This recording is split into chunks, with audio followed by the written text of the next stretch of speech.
Hey guys, yes, I am in a neon green fleece onesie. Yes, that was a siren that just went by. I do live in downtown St. Paul.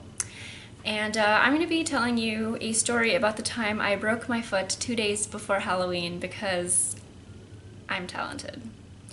So, this was in 2011. I was 16, almost 17. I was a junior in high school, and I was in my first relationship. And I went to high school in Palo Alto, California, but I lived in San Jose. So there was about a 30-mile difference between my house and my school, and most of my friends lived closer to Palo Alto, so it sucked because I had to travel really far to hang out with my friends. And then when I got with my boyfriend at the time, he lived 5 minutes away from me, so it was like convenience. So we hung out a lot more because, I mean, we lived 5 minutes from each other. Like, what couple wouldn't hang out a lot more? Like, what? So it was just a regular October night, and we were hanging out. It was a Saturday. So, you know, we were just chilling. My parents were home doing whatever. His parents, I think, were out for the night. And we decided to get together with some of his friends at a park near his house. And this was in Evergreen, California, or Evergreen, San Jose, California. Evergreen's a neighborhood in San Jose, like in the foothills. So this park was very hilly. It had biking trails, hiking trails, playgrounds, a tennis court, a basketball court. Like, it was a pretty big park. And a bunch of his friends decided to, you know, meet up with us at this park to play a game of zombies. And zombies is this game where you walk around like being a zombie and you try to tag someone, and you can't run, which was great because I'm not a sprinter. I'm more of a long distance runner. So it would have sucked having, you know, tall, gangly teenage boys running after me and tagging me every few seconds, because I would have been a zombie all night because, you know, I'm short and I can't run fast. So good for me. They could only, if you were a zombie, you could only be like in a certain part of the park, and you could only like stumble after people, but you couldn't break out into a run, which just, thank you. A bunch of guys were assigned to do that, and I guess was like a normal person who had not been infected yet. So we just, you know, ran around the park, stumbled around the park, did things. It was late at night, you know, it was kind of creepy, but it was fun at the same time, and it was almost Halloween, so why not? And eventually the zombies like made their way into the tennis court. And I had to get through the tennis court to the other side to be safe so we could start a new round of zombies. And so I was with a few of my boyfriend's friends, and I guess my boyfriend like made it to the other side without me. Thanks! And so I'm on the other side of the tennis court, just like, oh great, how am I going to get across it? So instead of trying to stumble through because there were so many zombies in one place, I decided to climb up onto this ledge it was like this concrete cement-ish ledge that kind of surrounded the boundary of the tennis court. And I climbed onto it because I'm a ninja. No, I just climbed on top of it. And I'm standing there and I'm looking down at the zombies and trying to figure out how to get down, but I guess they all kind of just wandered away. And so I thought, okay, I can jump down now, cool. So I braced myself to jump, and I thought it was going to be maybe a 2-foot jump max, something that in daylight I wouldn't have doubted. So I guess my perception, because it was pitch black, it was like 10 at night, yeah, I messed up. So I jump and I brace for impact, and my foot, well, my feet, but mostly my left foot goes on the ground, and my body just goes and I just fall back, and the first thing I think is, oops. And I try to get up, and I can't put weight on my left foot. It's it was this weird feeling I couldn't really describe, but I just had this feeling of I could not put weight on my left foot. I could not. It was a feeling going like through here, and I just could not put weight on it. Every time I tried, my leg would buckle and I would fall, and it was not good. So, and my boyfriend's friends had wandered away at this point, thanks guys. So I'm by myself in the darkness, and I text my boyfriend, and I didn't have an iPhone at the time. Like, iPhones were out by then, duh, but I didn't have one yet. I had one of those like phones that you opened like this, and it had a little keypad inside, and then it had the screen, and it had another screen when it was like this, that was like this, and it had like number keypads here. I forgot what they were called. It was a Verizon phone. I don't know. And I texted my boyfriend, and I'm like, hey, I think I broke my foot. I just jumped off a ledge and I think I broke my foot. So he texts me back like, oh no, and finds me. And he tries to get me up, and I just can't put weight on my foot. I'm pretty convinced it's broken at this point. So he brought one of his friends with him, and they both kind of carry me like on their shoulders kind of thing to his friend's car, and his friend drove us to my boyfriend's house, and we chilled there. And I called my dad and was like, hey dad, yeah, I know it's late at night, I think I broke my foot. Okay, I'll see you in a few minutes, bye. And he shows up maybe 15 minutes later. We lived 5 minutes away, but I guess he had to get some things ready and look up hospitals in the area or something, because my normal hospital, like the regular one I'd go to, was Palo Alto Medical in Palo Alto, but that was 30 miles away, and on a Saturday night we did not feel like driving an hour. Especially, you know, San Jose is a huge city. It's like 1 million people. There's plenty of hospitals. So, you know, I guess he was looking one up that was in the area or something. So he gets there, and my dad was a really active athlete when he was younger, like a teenager. He was a competitive runner for a while, so he knows foot injuries and like hand injuries pretty well too. So he took my foot and was like, okay, can you like move it like this? And I'm like, no, I can't. Can you move it like that? No. Like, can you hold it like this? No. So eventually he's like, yeah, I think your foot's broken. We need to go to a hospital. And of course I'm just like, great, awesome, sweet. So we get in his car. By we, I mean my dad, my boyfriend, and me, because my boyfriend, you know, he could have stayed home alone, you know, whatever. We were 16, 17, we were big kids. But, you know, he was worried about me, and I was just like, you can keep me company, moral support, yay. Hospitals aren't fun anyways. So we make our way to a clinic, and the urgent care was closed. Because at this point it was close to midnight, so I guess most ERs are open 24/7. Urgent cares, I guess, close around 9 or 10 p.m. So, oops, I missed the deadline. I should have broken my foot earlier. No, oops. But yeah, most of the urgent cares in our area were closed because it was midnight. Now it's Sunday. And my dad didn't want to go to an ER because ER wait lines are ridiculously long. I have been to ERs before. I can make more story times about those times I almost died and ended up in an ER because, you know, my body hates me. It's chill. So we didn't want to go to an ER.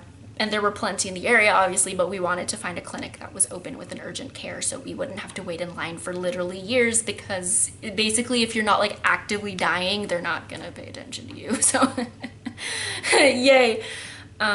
So my dad like gets out his phone, and he had a smartphone. I think he had like a BlackBerry or something. Something cooler than my phone that had no internet yet, because it wasn't a smartphone. And he starts looking up clinics in the area, and finally he finds one, and it's in freaking Los Gatos, which is It's still in the South Bay, but it's like getting close to Santa Cruz, which is over the hills. Santa Cruz is the beach town area, if you've heard of it. It's a beach town in Northern California. Yeah, cool. So there are these hills that divide it, and then like Los Gatos is like right before you hit the hills to get to the beach. So it was kind of far, but not as far as going to like the ER at Stanford or Oakland or something, because those would have taken forever. So we make our way to this clinic, which was about a 20-minute drive, and we get there, they're open, yay. And I'm not sure how this happened, but I guess I was in pain to the point where I couldn't put myself at an angle to be comfortable to be carried in bridal style. So my dad and my boyfriend put their arms like this, I guess, like where you make like the square thing, that, whatever, it has a name, I don't know what it's called. But they did that, and I sat on their arms, and they just walked me in there like that, me looking all like I'm a queen. Yeah, no, I was in pain. I did not feel like a queen. Dang it. The nurse at the front comes out and is like, oh my god, are you okay? Like, what happened? And gets me, you know, like, let me get you these forms to fill out so we can figure out what's wrong. Yeah, okay, cool. And I fill out the forms. I had some form of ID on me. Fill out everything, you know, name, date of birth, what I'm allergic to. I'm allergic to tree nuts, cat dander, pollen, and dust, because my body hates me. And I mean, you know, they mostly want to know what medications you're allergic to in case they had to put me on some like IV drip thing, which they didn't, but you know, still it's important for them to know that. My dad's allergic to penicillin. I don't think I am, but you know, stuff like that. Meanwhile, while I was doing this, my dad was calling my mom, telling her, yeah, I think you need to come home soon. I think her child broke her foot. And my boyfriend's calling his parents like, Abby broke her foot, and his parents are like, oh my god, no. And then when I finished the form, I just started texting my friends being like, hey guys, I broke my foot, and they were all just like, you did? Of course you did. Because they know I'm incredibly clumsy and injury prone, so they were just like, of course you did.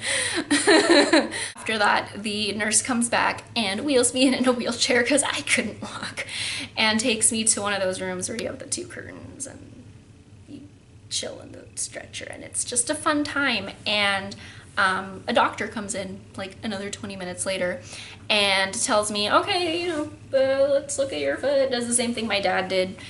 And they tell me, okay, your foot is either broken or it's badly sprained. So let's take you into x-rays and figure out what's wrong with your foot. And I'm just like, yeah, let's do it. And so they wheel me into the x-ray room, and I had only really ever gotten x-rays for my teeth because when I was younger I had braces like twice because my teeth sucked. And so I'd only really had x-rays done in this area, so it was weird like having to put the gown on, and the weird like heavy gown thing that makes you feel like because it's like really heavy to keep the radiation from killing you or something. I don't know, medical things that I still don't really know. Even though I've been in hospitals and ERs like enough times to know this, well, I don't. And so they take my foot and they put it up against the camera or whatever, and they're like, okay, let's put your foot like this, and I'm like, oh my god, that hurts. And they're like, okay, well, can you just hold it like this for a little bit? And I'm like, okay. And so finally they take their x-ray pictures and wheel me back into my weird two-curtain room where my dad and boyfriend are waiting. And we wait another 20 minutes because you have to wait for the x-rays to process, and the specialist has to look at it and make sure, you know, they really know what they're telling you and all that fun medical doctor stuff. And the doctor comes back and tells me, yeah, your foot's broken. Not laughing, obviously, but he just says, yeah, your foot's broken. And I have a picture of the x-ray. I will insert it here. He tells me, yeah, so you have a hairline fracture. And for those of you who don't know what a hairline fracture is, because there are many kinds of fractures, I had a hairline fracture, and that's when you have a crack going through your bone. So like the picture showed, I had a crack going through my heel. And with those kinds of fractures, it's like if you break a rib or something, you can't really put a cast on it. You kind of just have to wait for it to heal on its own. But the doctor didn't want me putting weight on this foot, obviously, because it was broken.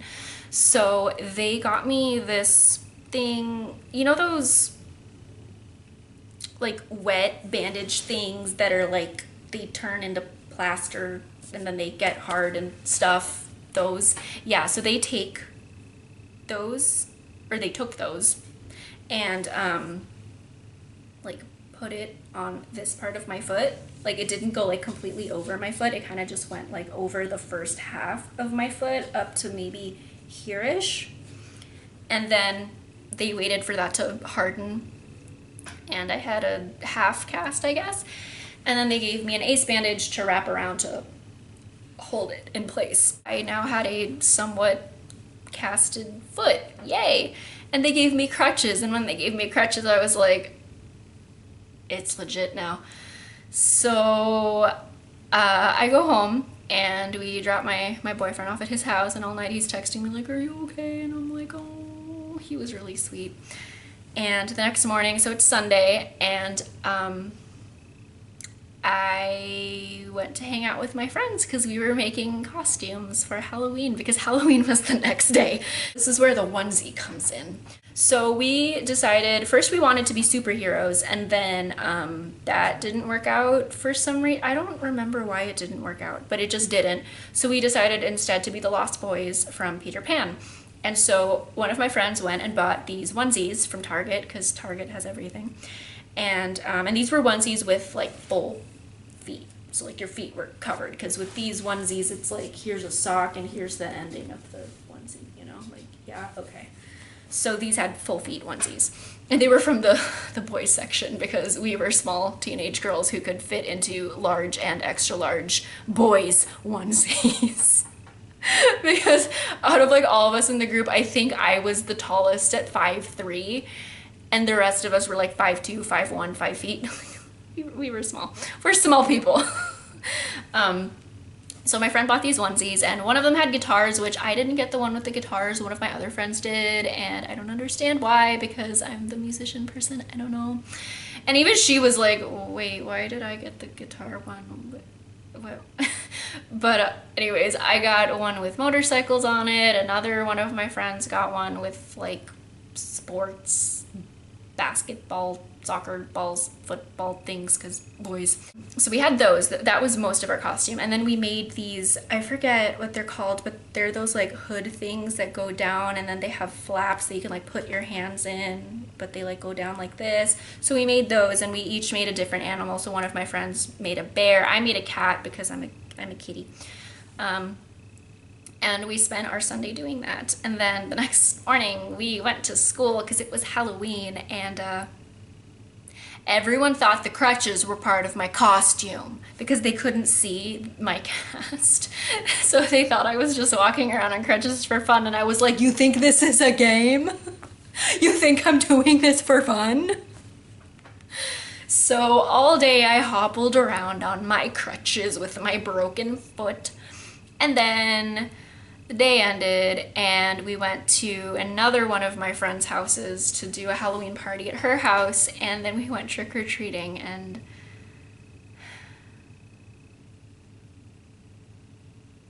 trick-or-treating on crutches really sucks. I don't think I made it 2 blocks before my arms basically gave out, and a few of my friends had to carry me around for the rest of the night. One of my friends was a water polo player, so she had really strong upper body strength and could easily carry me around. But it was not fun. I felt horrible like making my friends carry me. I didn't even make them carry me. I was just like, guys, just leave me. Just leave me here in the street. But they were like, no, you're coming. We're not abandoning you. You may be broken at the moment, but we're not abandoning you. So a few of my stronger physically friends like carried me for, I don't know how many blocks we trick-or-treated, but you know, that's how we spent our night, and it was super fun. And then I was on crutches for the next 6 weeks. But yeah, It's the time I broke my foot, 2 days before Halloween. It is now October 17th, 5 years later, and I'm hoping I don't break any bones before Halloween. I've gotten better. I haven't broken any bones in a few years. I'm hoping to stay on that streak of not breaking bones. But yeah, that concludes my how I broke my foot 2 days before Halloween playing zombies. Thank you for watching. Thank you for enjoying this story of my pain. I totally just hit my knuckle with my ring. Ow! Did I mention I'm injury prone?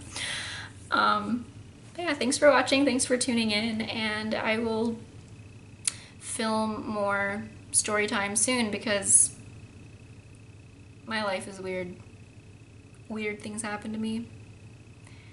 And I guess I like telling people about it because I've always, you know, been a storyteller, whether it's through music or through things like this. So, yeah. Okay. Till next time. Bye.